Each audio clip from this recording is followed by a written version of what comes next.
자, 지금 윤석열 대통령 체포영장 집행을 둘러싸고 내란이 벌어질 위기에 처해 있는 것 같습니다. 일촉즉발의 상황입니다.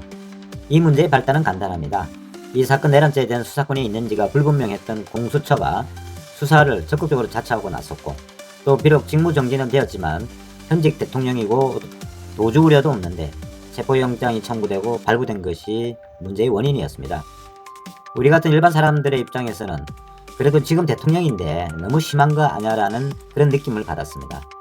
그리고 대통령이 조사를 안 받겠다는 것도 아니지 않았습니까? 공수처의 수사는 안 받겠다, 이제 이런 얘기지 않았습니까? 이런 반발이 있는데도 공수처가 조심하기는커녕 더 무리한 수사를 진행한 것이 큰 문제였습니다. 만약에 경찰이 지금 윤 대통령을 출석 요구했다면 어땠을까요? 그때도 수사를 거부할 정당한 명분이 있었을까요? 그래서 진짜 내란급의 무력 충돌이 일어날 수 있는 이 사태의 거의 모든 책임은 공수처와 또 체포영장 발부한 법원의 책임이 저는 크다고 생각을 합니다. 자, 그런데 지금 더 큰 문제는 이런 상태에서 공조본부, 특히 경찰의 기동대 약 2,700명을 투입하고도 모자라서 대테러 부대인 경찰 특공대를 투입한다는 것이 거의 기정사실화 되어가고 있는 점입니다. 심지어는 경찰 탱커나 전용 헬기까지 동원한다는 얘기까지 들려오고 있습니다. 이게 사실이 아니기를 바랄 뿐입니다. 만약 그렇게 한다면 이는 큰 문제입니다. 진짜 내란으로 갈 수 있습니다. 또 이런 계획을 세우고 집행하는 공직자들은 직권남용을 하는 것입니다. 만약에 민주당과의 모종의 커넥션이 밝혀지면 의회 쿠데타의 주요 임무 종사자가 되어서 내란죄로 처벌받을 수도 있습니다. 자, 이 수사에 있어서 가장 중요한 것은 적법 절차뿐만이 아닙니다. 아무리 절차적으로 적법하다 하더라도 그 수사에 동원되는 수단들이 수사 목적을 넘어서는 과잉된 것이, 과도한 것이 되어서는 안 된다는 원칙 같은 것이 있습니다. 그게 바로 과잉금지의 원칙이죠. 또 아무리 피해자라 하더라도 그 사람의 기본적인 인권을 침해해서는 안 된다는 것이 바로 최소 침해의 원칙입니다. 이런 것들이 자유민주주의의 근간이 되는 권력경사의 원칙입니다. 헌법에 그 근거를 두고 있고 또 형사소송법에도 그 근거를 두고 있습니다. 왜 그렇게 복잡한 형사소송 절차를 만들었을까요? 바로 수사권의 남용을 막기 위한 것입니다. 그리고 수십 년 동안 수많은 대법원 판례를 통해서 이런 원칙들이 형성됐고 확인됐고 정착이 되어 온 겁니다. 그래서 이런 것들이 바로 대한민국 헌정의 기본 골격이라고 생각합니다.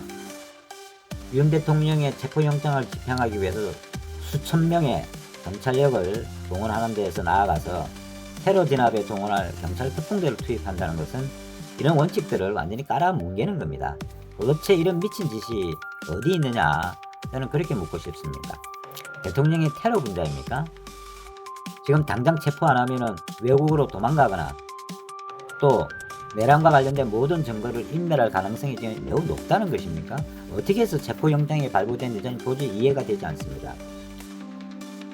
공수처장과 경찰 국가수사본부장이 이 복명심으로 큰 공을 세우려는 욕심이나 또는 미래 권력에다가 보험 들려는 것이 아니라면 최소한 좀 균형 감각을 가져야 한다고 생각합니다.